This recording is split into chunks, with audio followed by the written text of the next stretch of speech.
For 12 years, it has been hotly debated by doctors. It's much more complex than just vaccinated versus unvaccinated. Parents. Everyone's going, I'm too scared to vaccinate my child. Even Congress. The controversy over whether childhood vaccines cause autism stems from a 1998 study published in the medical journal Lancet. The possible connection between vaccinations and autism in children has finally been put to rest, with news that the original and only study to have discovered a potential link between the two has been retracted. The General Medical Council announced that the study's author, Dr. Andrew Wakefield, was found to have employed unethical and irresponsible methods in conducting his research. The editor of the medical journal, which originally published the now defunct research, had this to say about Wakefield's conduct. It's the most appalling catalog and litany of some of the most terrible behavior in any research, and is therefore very clear that it had to be retracted. This, combined with the fact that countless other studies have since been unable to find any link between vaccinations and autism, should finally put this conspiracy theory to rest for good.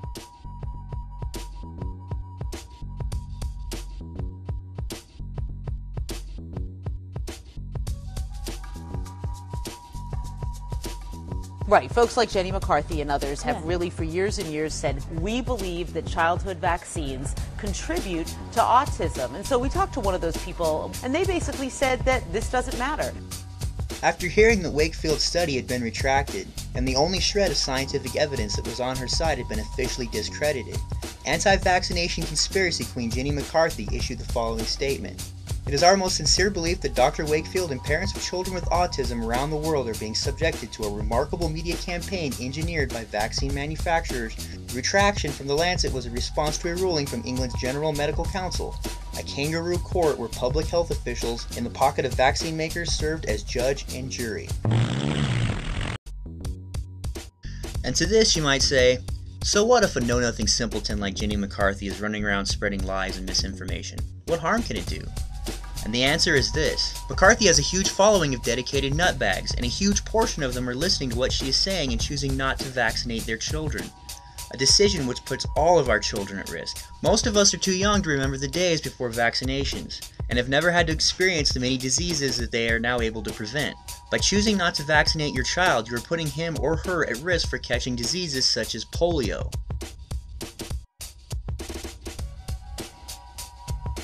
smallpox, rubella, and many, many more.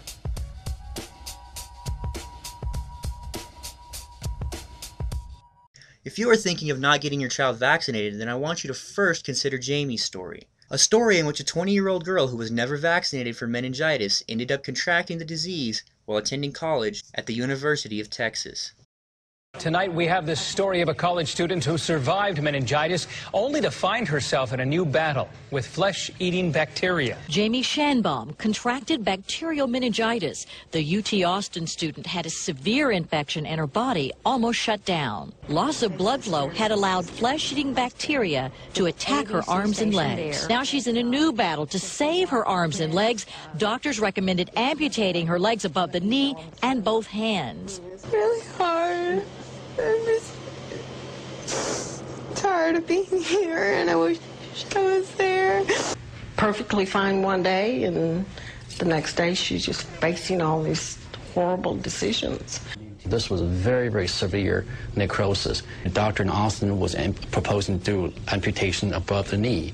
Jamie's doctors say they will continue these treatments as long as they're helping her.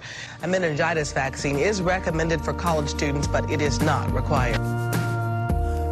Sleeping, I am seldom in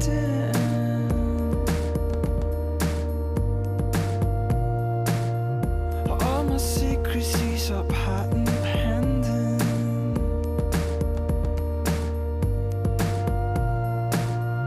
When I wake up, I don't really wake up.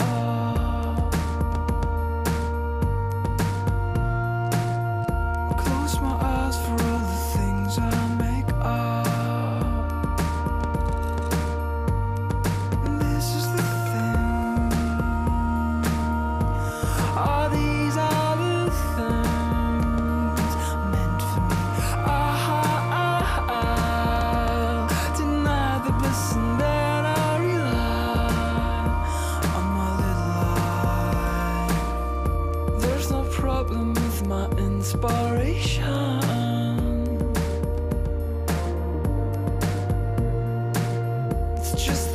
case of very poor concentration.